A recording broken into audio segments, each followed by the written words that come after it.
আসসালামু আলাইকুম। আমাদের সার্জিস আলম ১০০টা গাড়ি নিয়ে নিজ এলাকায় শোডাউন দিছে, নির্বাচন করবে।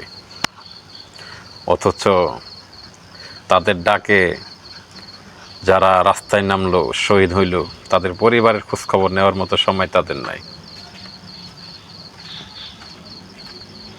এই সার্জিস আলম জুলাই ফাউন্ডেশন থেকে পদত্যাগ করছে। তার পিছনে কারণ আছে। কারণ হইল ১০০ কোটি টাকা যে বরাদ্দ ছিল সেই টাকা খাওয়া শেষ, সে পদত্যাগ করছে, এখন নির্বাচনের জন্য প্রস্তুতি নিতেছে। অথচ তার ডাকে সাড়া দিয়া একজন ভাই শহীদ হয়ে গেল। তার পরিবারের সাথে দেখা করবে বললে এই সার্জিস দেখা করে নাই। সেখানে দেখা করছে কে? আমিরে জামাত ডক্টর শফিকুর রহমান। শুনুন ওই মহিলার। হয় 1 আগস্ট মারা যায়, তার 4 দিন পর আমি জানতে পারি আমি 1 মাসের অন্তঃসত্ত্বা। আর যে মার্চের 8 তারিখ তার জন্ম হয়েছে। এখন জামাতের আমিরের কাছে যে আমার মেয়ে আলহামদুলিল্লাহ সুস্থ আছে, জামাত আমি তাকে দেখতে আসবে, তার কাছে শুধু একটাই দাবি যে সে যেন আমাদের ফ্যামিলিটা, আমার হাজবেন্ডের মা বাবা, আমার বাচ্চা, আমাকে যেন সবসময় দেখে শুনে রাখে।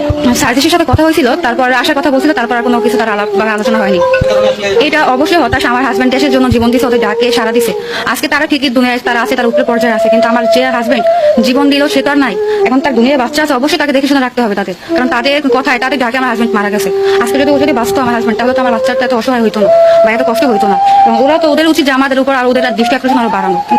একবার ফোনে মাত্র একজন সমন্বয়ক যোগাযোগ করলেও পরবর্তীতে তাদের সন্তানের খোঁজ আর কেউ নেয়নি। এই পরিবার রয়েছে, সেই পরিবারে যেই ফুটফুটে কন্যা সন্তানটি জন্ম হয়েছে, সেই কন্যা সন্তানকে দেখতে বাংলাদেশ জামায়াত ইসলামের যিনি আমির রয়েছেন, তিনি ঝালকাঠিতে এই পরিবারটি নিজ বাড়িতেই এসেছেন। পরিবার বলছে, যাদের ডাকে সাড়া দিয়ে আমার সন্তান মারা গেল, তাদের পক্ষ থেকে কেউ না আসলেও জামায়াত ইসলামের আমির তিনি আমার বাড়ি পর্যন্ত এসেছেন। তারা কি জামায়াত ইসলামের আমিরের থেকেও তারা বেশি ব্যস্ত কিনা?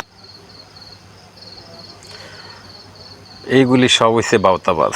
আওয়ামী লীগ, বিএনপি, জাতীয় পার্টি আর এনসিপি, এরা হয়েছে সব বাউতাবাজ।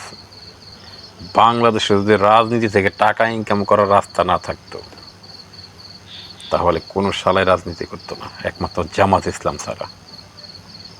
ধন্যবাদ সবাইকে।